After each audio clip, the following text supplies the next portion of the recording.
할렐루야. 할렐루야.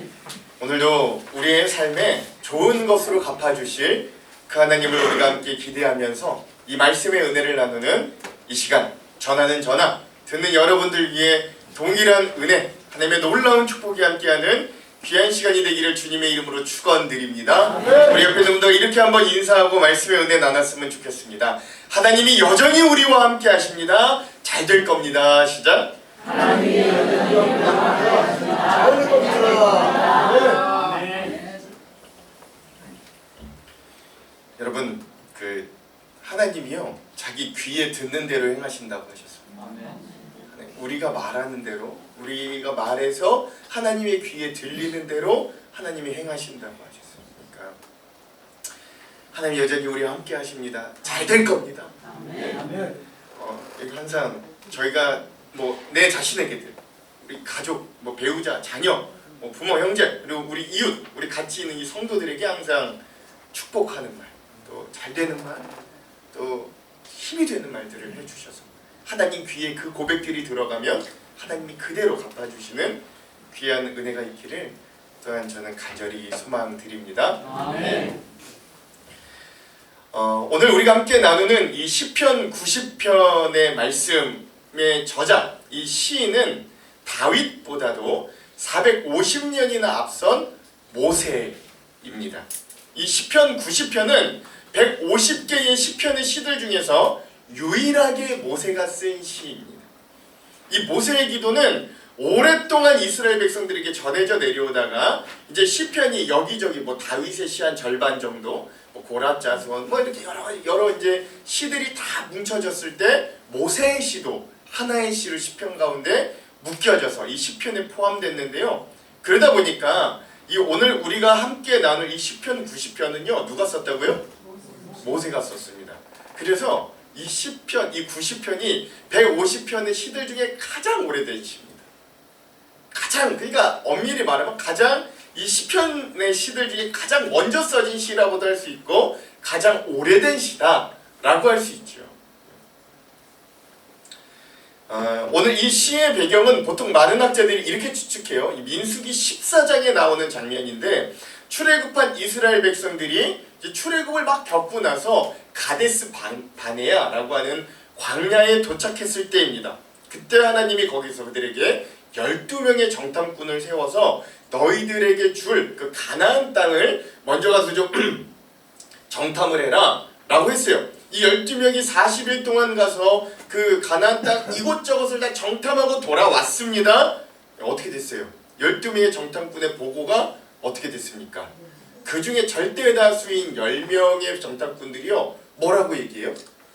야, 그 땅은 참 좋은 땅은 맞습니다. 막 성경에 보니까 포도 한 송이를 둘이서 막 이렇게 메고 올 정도로 진짜 젖과 꿀이 흐르는 땅 같고 뭘 심으면 아주 잘 나오고 이러는 것 같긴 한데 문제는 우리가 가서 정탐해 보니 거기 사는 아낙 자손들이 너무 귀골이 장대한 거예요. 그래서 이 10명의 정탐꾼들이 보기에 그들과 우리를 비교해서 우리 스스로를 보니 우리가 마치 메뚜기 같았습니다 라고 하는 이 부정적인 정탐의 보고를 부정적으로 막 내놓는 거죠. 이 말을 들은 대부분의 이 이스라엘 백성들의 군중들이 어떻게 돼요? 낙담하고 좌절하고 절망하고 그리고 하나님과 모세와 아론을 막 원망하기 시작합니다. 저 애굽에 매장지가 없어가지고 우리를 이 광야로 이끌어왔는가? 처음부터 애굽에 매장지가 없어가지고 우리를 여기까지 와서 죽이게 만드는가? 막 원망을 합니다. 그때 여호수아와 갈렙이 분연히 일어나서 그거 아니라고. 하나님이 우리와 함께 하시면 그들은 우리의 먹이다. 그들은 우리의 밥이다. 라고 이야기를 했음에도 불구하고 이 백성들의 원망과 좌절과 낙담의 모습이 사라지지가 않았던 거예요. 어느 정도까지 했냐? 이들이 막 돌을 들어 모세와 아론을 막 죽이려고 그러고 심지어 이들이 뭐라 그러느냐? 안 되겠다. 우리 그냥 다시 저 모세 아론 안 되겠어. 새로운 지도자를 뽑아서 다시 애굽으로 돌아가자 라고 이야기를 하니까 여러분 하나님이 열받아요? 안 열받아요? 여러분이 하나님이 열받아요? 안 받아요? 너무 열받아요. 하나님 너무 너무 분노하시는 거예요. 하나님 너무 분노하시는 거예요. 기껏 그 애굽 땅에서 온갖 기적과 10가지 재앙과 뭐 이런 모든 것들을 통해 여기까지 데려왔더니만 이 백성들이 그 하나님을 믿지 않고 원망하고 불평하고 다시 애굽으로 돌아가는 거예요. 하나님이 너무 분노하시니까 진노가 이들에게 임하니까 하나님이 뭐라 그래요? 모세에게 이렇게 말하는 거예요. 야 모세야, 쟤네 안 되겠다. 쟤네 그냥 버리자. 쟤네는 지들 마음대로 하라고 그러고 너 나랑 다시 새로운 민족을 하나 만들자. 내가 너와 함께 할게 했더니 모세가 뭐라 그래요? 안 됩니다 하나님. 하나님 안 됩니다. 하나님이 이끌으시고 하나님이 여기까지 온 저 백성 하나님이 버리시면 주변 사람들이 하나님 얼마나 비웃겠습니까? 하나님 안 됩니다. 저들 버리시려면 저도 버리십시오. 저도 그 생명책에서 이름을 지워버리십시오 라고 중보했던 때, 그때 모세가 그렇게 중보 기도하고 나중에 그 때를 기억하며 지었던 시가 오늘 말씀이다 라고 하는 거예요. 그러니까 그렇게 보면 이 시가 이제 굉장히 좀 특별해 보이는 거예요. 그래서 이 시편 90편은 약간 민족 애가시라고, 이 내 민족을 위해 내가 애타는 마음으로 슬픈 마음으로 지은 시다라고 하는 거예요. 중요한 건 오늘 광야와 같은 인생에서 들려오는 수만 가지 불안하고 문제 많은 그런 소식들, 그런 정보들, 나에게 다가오는 직접적인 문제들 가운데 오늘 우리 그리스도인들도 똑같이 이들과 똑같이 좌절하고 원망하고 불평하는 것, 이것이 오늘 꼭 한 4, 5천 년 전 이 이스라엘 백성들의 모습뿐만 아니라 오늘 우리의 모습과도 별반 다르지 않는 거예요. 하나님 여태까지 우리와 함께 동행하여 주셨고 이끌어 주셨고 너무 엄청나게 큰 문제들 가운데서도 여기까지 우리와 함께 해주셨는데, 우리는 또 다른 문제를 만나면 또 다 잊어버리고 하나님을 원망하고 그냥 또 좌절하고, 그렇죠? 그런 모습 가운데 살아가고 있는 거예요. 그래서 우리도 여전히 죄와 실수로 점철된 삶을 살다가 마침내 죽어 흙으로 돌아가야 하는 유한하고 연약하고 무상한 인생임을 좀 기억해야 되는 거죠. 그리고 결국 그런 인생의 깊은 절망, 이런 절망의 궁극적인 원인이 결국 우리 인생의 죄가에 대한 하나님의 심판에 있었음도 이 시가 오늘 우리들에게 적나라하게 보여주고 있기도 합니다. 그러나 우리에게 이 가장 오래된 시편의 시가 큰 위로를 주는 건 정말로 구원의 대상인 우리 인간은 늘 범죄하고 하나님께 순종하지 못하나 그 구원을 이루어 가신 하나님은 끝까지 신실함으로 이 시간에도 여전히 우리를 위해 하나님의 구원과 은혜의 영역을 계속해서 넓혀가시고, 심지어 그렇게 범죄한 우리들, 그 하나님의 징계와 심판을 받는 듯한 우리의 삶에도 하나님은 그것들을 다 선으로 은혜를 바꿔주셔서 그대로 갚아주시고 함께하여 주신다는 내용이 오늘 시에 우리에게 전달되어 있기 때문에 그렇습니다. 그래서 어떤 주석가는요, 제가 이제 이 말씀들을 막 공부하고 연구하며 찾아보니까 한 주석가는요, 이 시편 90편을 해석하며 마지막에 이렇게 선언하더라고요. 낙담한 심령이여, 그대는 보는가 구속사의 여정을, 절망하는 영혼이여, 그대는 듣는가 구속사의 맥박을. 이렇게 마지막에, 주석의 마지막에 이 시를 주석하면서 마지막에 다 이렇게 써놓더라고요.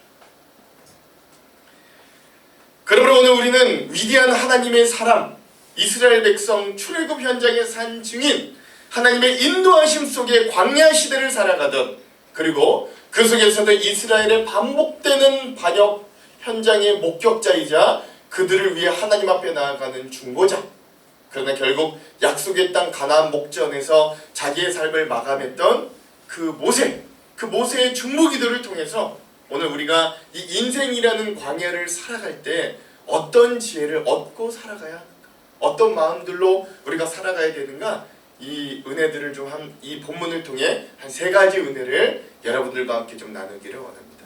첫 번째, 오늘 본문을 통해 우리가 좀 나누기 원하는 은혜는 영원하신 하나님을 바라볼 때 인생이 바로 서게 된다라고 하는 점입니다. 오늘 이 시편 90편이 우리에게 알려주는 강렬한 메시지는요, 영원한 거처이신 하나님과 한쪽에서는 영원히 거처가 되시는 그 하나님의 모습을 보여준다면, 또 한편에서는 뭘 알려주냐면 하룻밤에 폈다가 지고마는 풀같이 유한한 우리의 인생들을 대조하고 비교하면서 진정 우리 그리스도인들이, 우리 신앙인들이 바라보아야 될 방향이 어디인지를 알려주는 것이에요.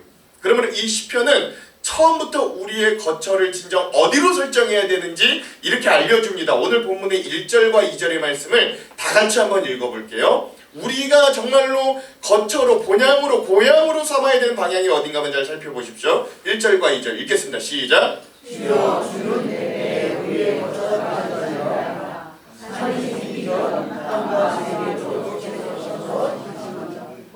영원부터 영원까지 주는 하나님이시니이다. 아멘. 그래요.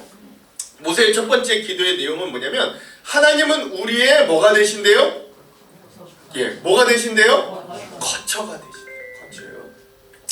여러분, 여기서 이 거처라고 하는 단어는 히브리어로 미시칸이라고 하는 단어인데, 미시칸이라고 하는 단어인데요. 이 말뜻이 원래 어떤 뜻이냐면, 야생동물들이 하루의 힘든 일정들을, 이 야생에서 고된 일정을 마치고 돌아가는 자기 어떤 둥지, 보금자리, 뭐 이런 것들을 의지하는 게 미시칸, 거처라고 하는 말의 뜻이라고 합니다. 그래서요, 이 신명기 32장 10절과 12절에 보면 모세가요, 그런 거처 되신 하나님을 이렇게 노래하는데요. 이것도 한번 읽어볼까요? 신명기 32장 10절에서 12절 함께 읽겠습니다. 시작. 여호와께서 그를 황무지에서 짐승이 부르짖는 광야에서 만나시고 호위하시며 보호하시며 자기의 눈동자같이 지키셨도다. 마치 독수리가 자기의 보금자리를 어지럽게 하며 자기의 새끼 위에 너풀거리며 그의 날개를 펴서 새끼를 받으며 그의 날개 위에 그것을 없는 것 같이 여호와께서 홀로 그를 인도하셨고 그와 함께한 다른 신이 없었도다. 아멘. 그러니까 여러분, 마치 아무것도 없는, 생존이 불가능한 이런 광야 생활을 하던 이스라엘 백성들에게는 하나님 자체가 그들에게 보금자리가 되어주셨다. 그렇죠? 하나님의 날개가 이 이스라엘 백성들의 거처 자체가 됐다. 하나님의 그 광야 생활 동안 이들에게 뭐가 항상 함께했냐? 하나님의 임재를 상징하는 구름 기둥, 불 기둥이 멈춰서면 그곳이 이스라엘 백성들이 텐트를 치고 머무르는 곳이 되었고요. 하나님이 움직이시면 이스라엘도 같이 움직였습니다. 광야 지역에서 이스라엘 백성들은 항상 하나님의 품 안에 머물러 있었고, 하나님의 보호하심 속에 마치 독수리가 자기 새끼들을 날개 아래 품다가 날개 위에 얹어서 이동하듯이 하나님은 그들을 품어주시고 돌보주시고 광야 속에서도 안전하게 지켜주셨던 거예요. 아멘.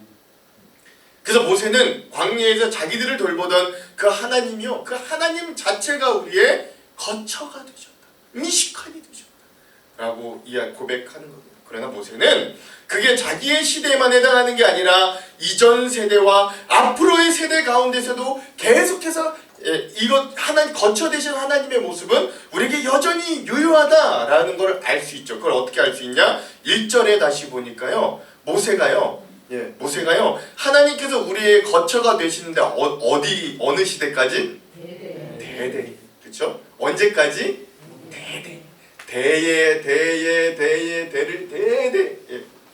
모든 세대에 걸쳐 하나님은 하나님을 신뢰하는 주님의 백성들의 거처가 되어주셨고, 과거에도 되어주셨고, 지금 광야에서도 하나님은 우리의 거처가 되어주시고, 그리고 앞으로도 하나님은 대대에 우리 믿는 자들의 거처가 되어주실 것이다 라고 고백하는 것이죠.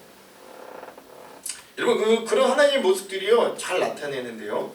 성경에 보면요, 여러분 요셉의 이 이야기 기억나실 겁니다. 엄청난 7년의 풍년 이후에 다가올 엄청난 기근과 같은 7년을 대비해 주시기 위해서 하나님은 요셉을 미리 애굽으로 보내셔서 그를 애굽의 총리로 세우시고, 이스라엘이 막 시작될 그 야곱과 그의 가족 한 7, 80명을 먹이고 살리시기 위해 애쓰셨던 거예요. 거처가 되어주셨던 거예요.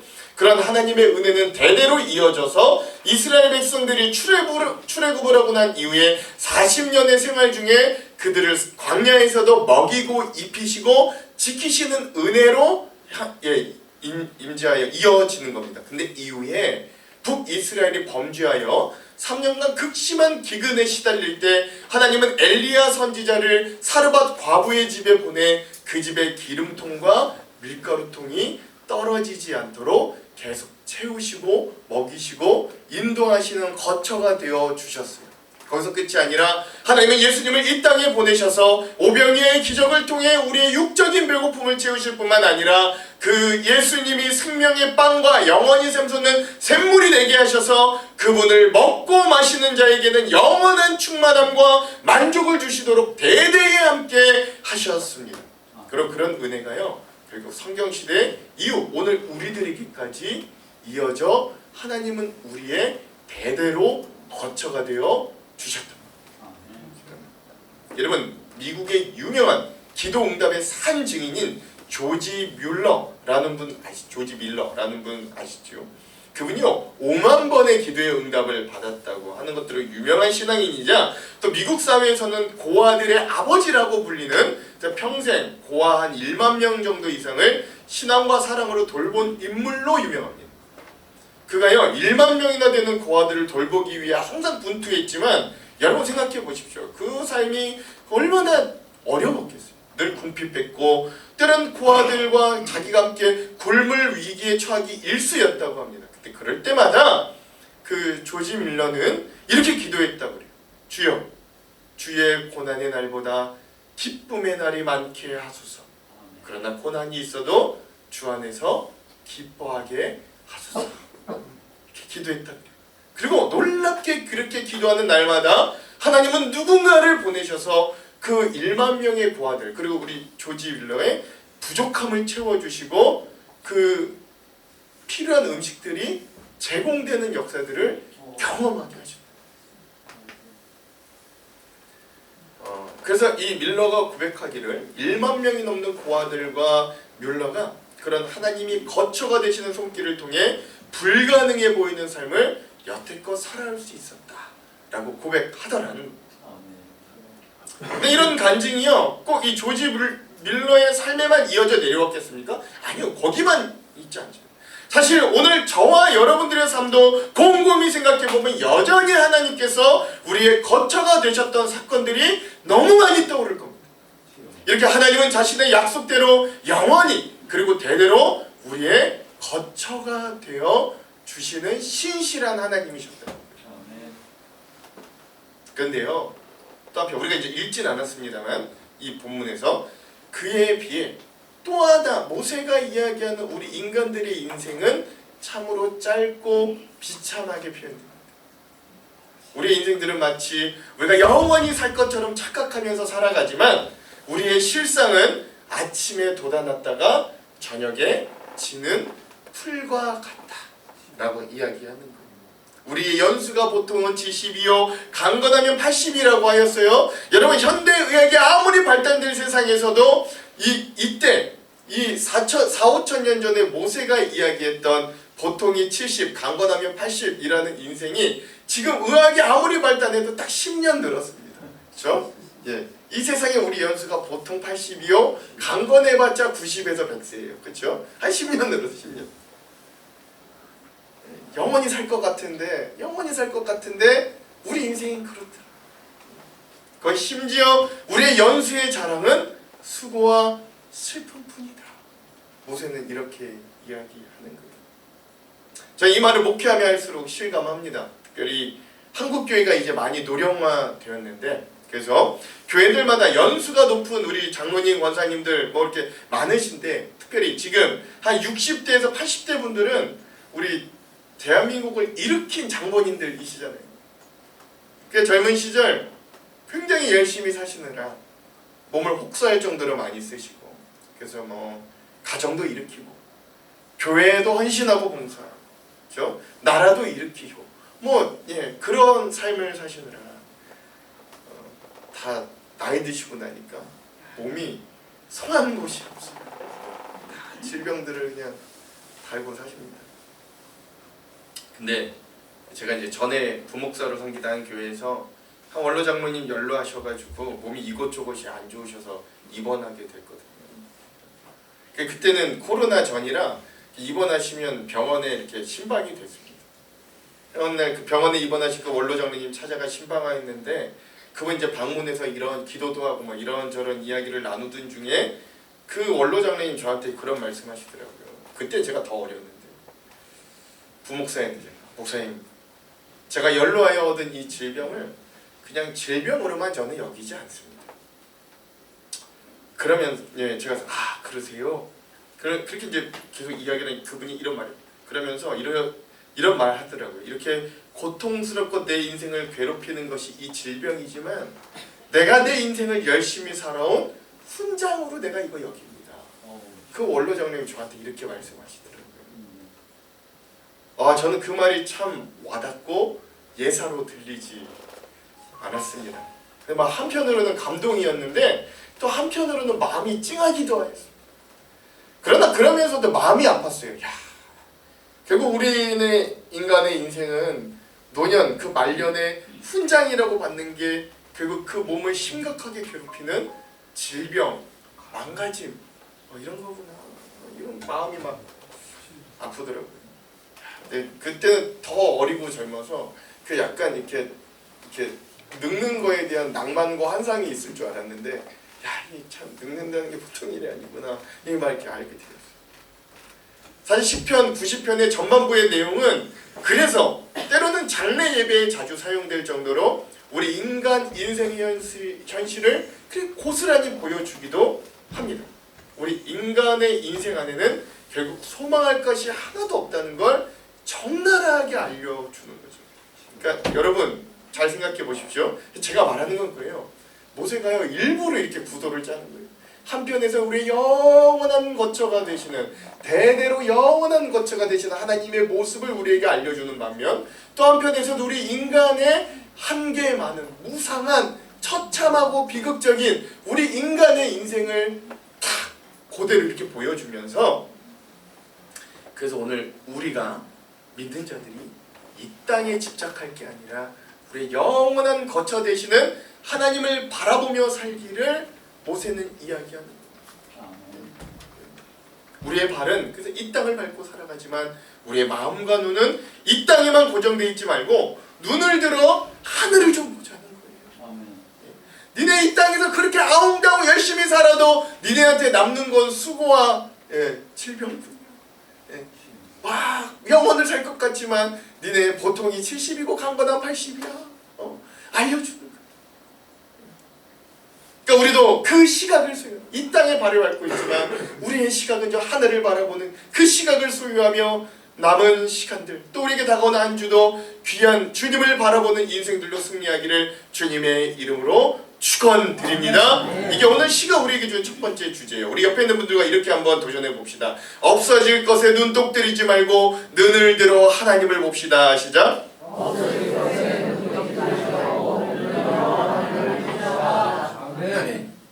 오늘 말씀이 우리에게 주는 두 번째 은혜는 뭐냐면 그래서 우리의 나를 계수하는 지혜가 바로 복음의 시작이다 라는 말이에요.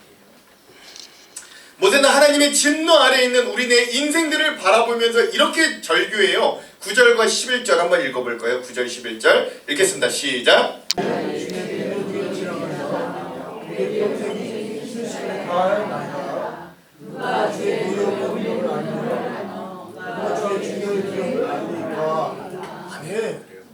이렇게 인간은 죄로 인해 하나님의 진노 아래에 있었습니다. 하지만 모세는 동시에 그런 인생을 살아갈 동안 그래서 우리에게는 하나님께서 주시는 지혜가 필요함도 알고 있었어요. 그래서 모세는 하나님께 이렇게 기도하는 거예요. 지혜로운 마음을 얻게 하소서라고 말입니다. 이렇게 모세는 참으로 보잘것없어 보이고 순식간에 지나가고 마는 우리 인간들의 인생 중에서도 간절히 구하는 지혜가 있었는데 그 지혜가 무엇인가? 우리 12절 한번 읽어볼게요. 12절 함께 읽겠습니다. 시작. 지혜로운 마음을 얻게 하소서. 아멘.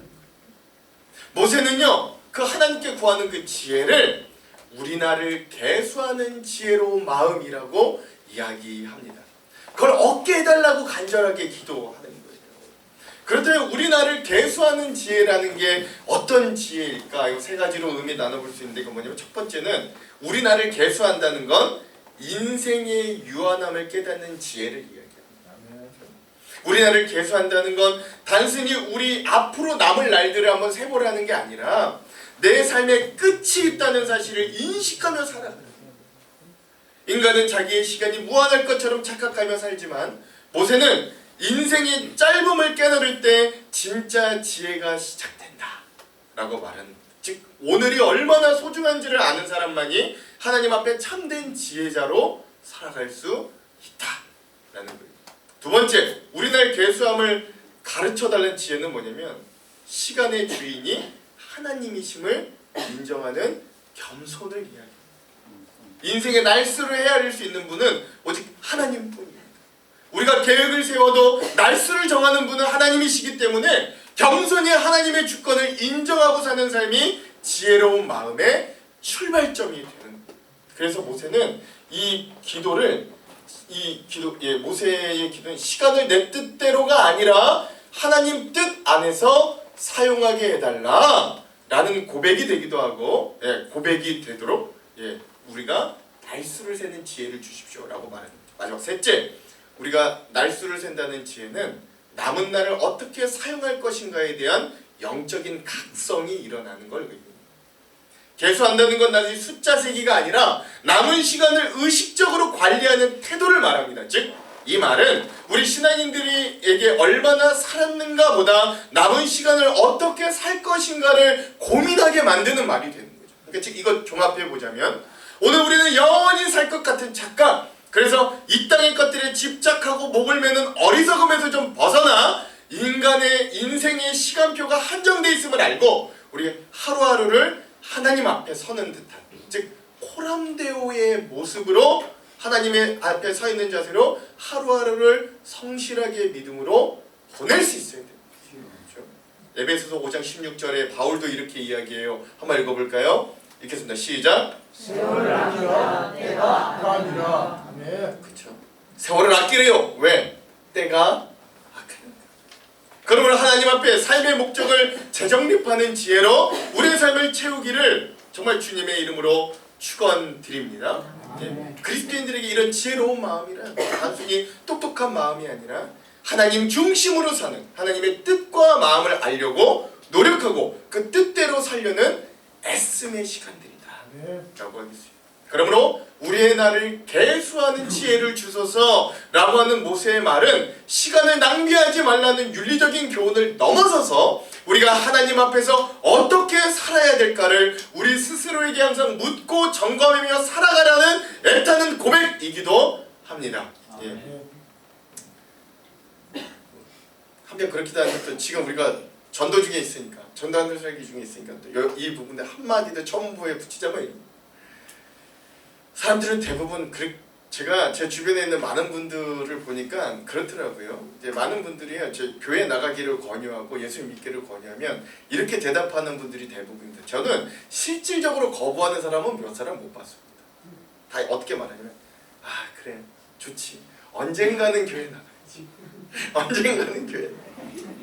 내가 지금은 막 바빠서 못 나가는데 나중에라도 내가 신앙생활을 해. 아 이거 좋은 거야. 아 맞아, 교회가 언젠가는 해야지. 이런 분들이 거의 대부분이었어요. 제가 권하면 권할수록 이런 분들이 대부분이었어요. 근데 여러분, 그 언젠가가 오지 않은 채 인생이 끝나는 분들 너무나도 많이 봤습니다.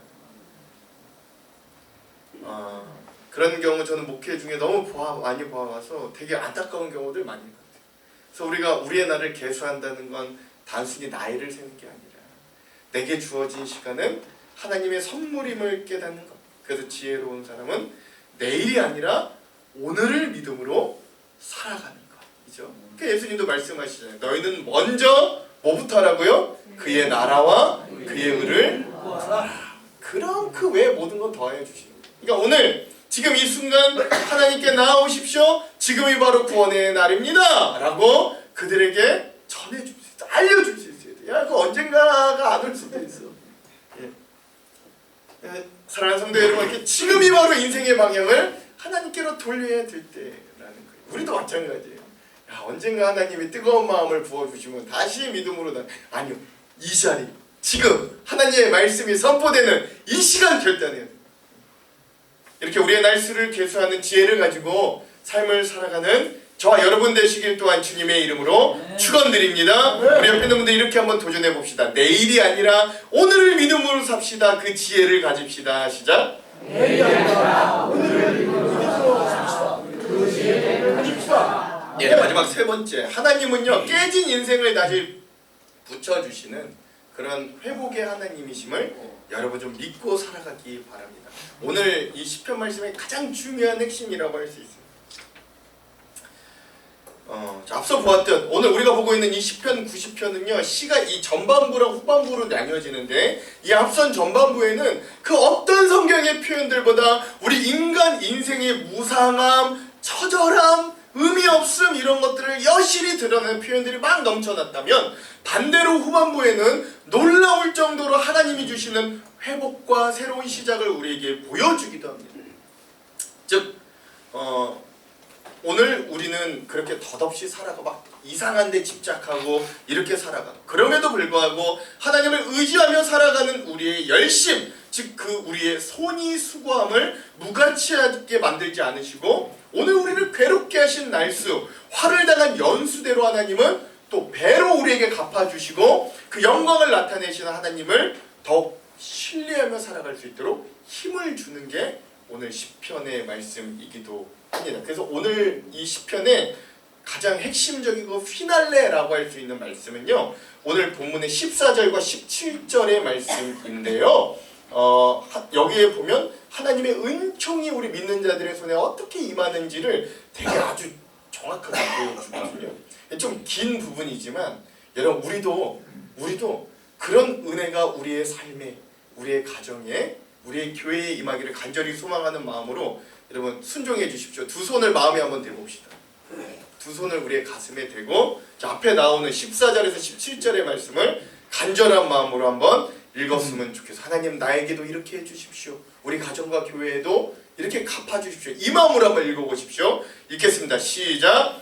아침에 주의 인자하심이 우리를 만족하게 하사 우리를 일생 동안 즐겁고 기쁘게 하소서. 우리를 괴롭게 하신 날수대로와 우리가 화를 당한 연수대로 우리를 기쁘게 하소서. 주께서 행하신 일을 주의 종들에게 나타내시며 주의 영광을 그들의 자손에게 나타내소서. 주 우리 하나님의 은총을 우리에게 내리게 하사 우리의 손이 행한 일을 우리에게 견고하게 하소서. 우리의 손이 행한 일을 견고하게 하소서. 아멘. 하나님의 인자하심은 어두운 밤 시간들을 넘어 속히 해가 뜨기 시작하는 미명으로부터 우리에게 속히 은총의 손길로 임할 거다. 아침에 주의 인자하심을 우리에게 나타내소서라고 모세는 화건합니다.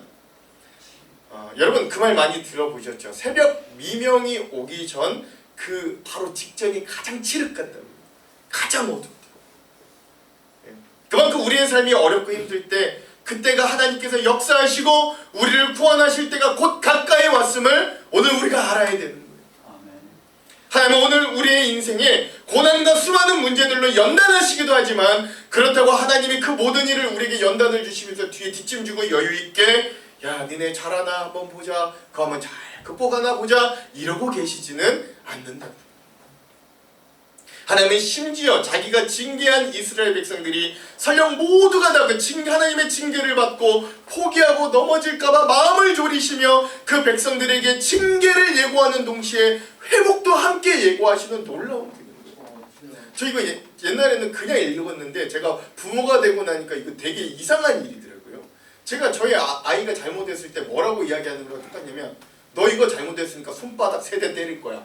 근데 손바닥 3대 때리고 후시딘 넣어가지고 너 후시딘 손으로 발라주고 호 해주고 이렇게도 해줄 거야. 하나 이렇게 항상 말씀하시는 거예요. 그러니까 우리가 넘어질까, 그 하나님의 징계나 인생의 연단을 받고 아예 포기할까봐, 아예 넘어질까봐 그 마음, 그 애타는 부모의 마음이 조급하여서 징계하시는 예언을 하시는 동시에 그 징계 후에 어떻게 회복하실지도 바로 이야기하시죠.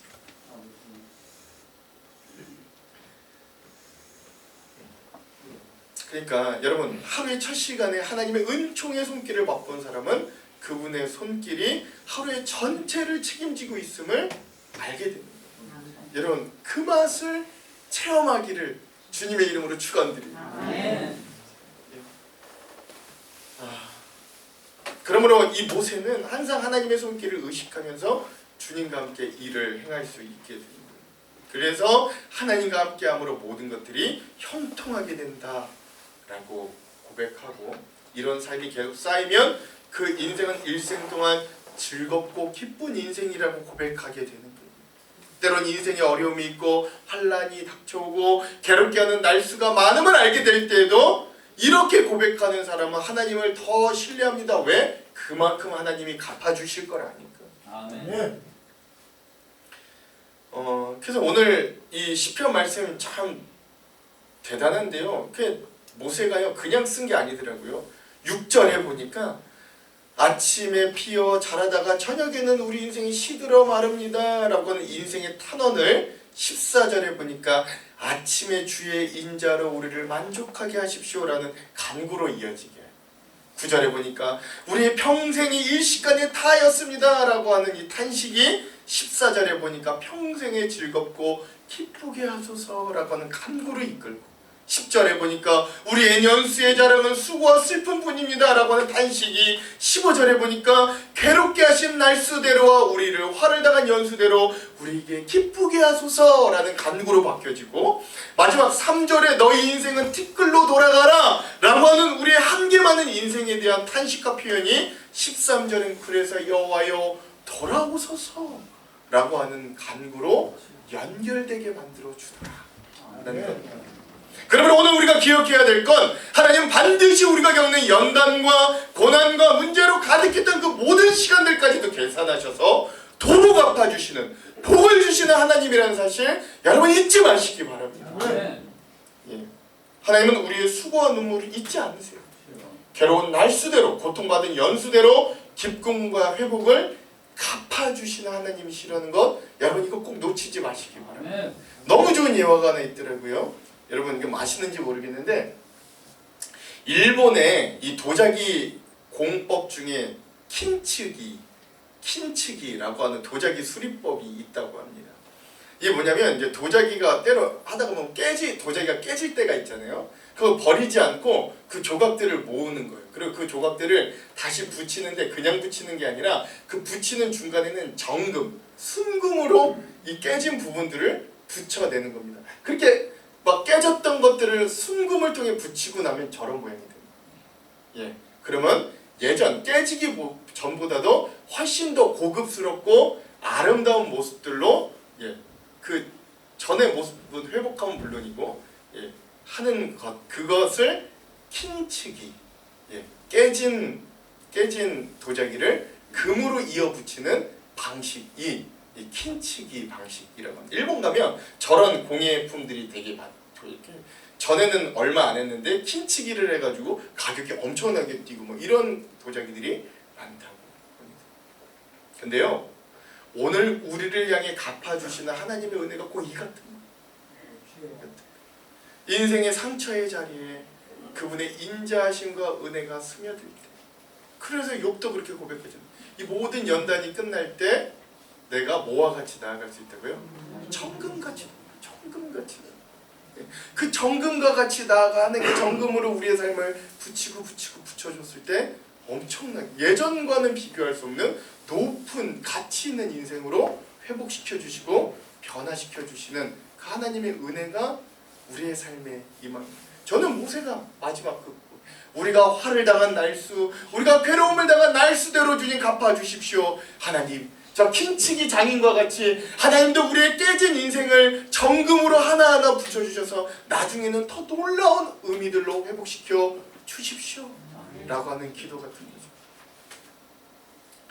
그러니까 사랑하는 성도 여러분, 우리 인생을 그렇게 갚아주신 하나님을 잊지 말고 살아가기를 간절히 소망합니다. 아멘. 세상 사람들은 연단의 문제가 오면, 인생에 큰 문제들이 오면 괴로워하고 내가 감당할 수 없는 누군가를 막 원망하려고 해요. 그러나 삶의 고난과 환난이 원망이나 불평한다고 해서 해결되는 거 하나도 없잖아요. 그러므로 차라리 인생의 어려움과 환난이 닥칠 때 믿는 우리들은, 믿는 우리 가정들은, 믿는 우리 교회는 도리어 하나님을 의지하고 신실한 하나님께서 나의 아버지 되시고 하나님이 저런 장인이 되셔서 내 인생을 다시 정금을 통해 맞춰주시기를 기도할 수 있기를 간절히 소망하고, 우리가 그렇게 믿고 기도할 때 하나님 정말 우리 인생을 예쁘게 더 멋있게 회복하여 주실 줄로 믿습니다. 그러므로 사랑하는 성도 여러분, 오늘 우리가 드리는 이 예배를 통해서 하나님의 인자하심의 손길이 여러분들의 삶에 임할 수 있도록 간구하시기 바랍니다. 나홀로 인생을 사는 게 아니라 하나님 아버지의 은총의 손길 안에서 인생을 살아가는 복된 지혜가 있기를 소망합니다. 그러면 여러분의 믿음의 소망을 통해 행하는 모든 일들을 하나님이 붙이고 붙여, 정금으로 붙이고 붙여 아름답게 만들어 주실 겁니다. 이렇게 우리의 손으로 행했지만 이 손이 행한 일들을 견고하게 하시는 그 은총이 저와 여러분들의 삶에 함께하기를 주님의 이름으로 축원드립니다. 축원합니다.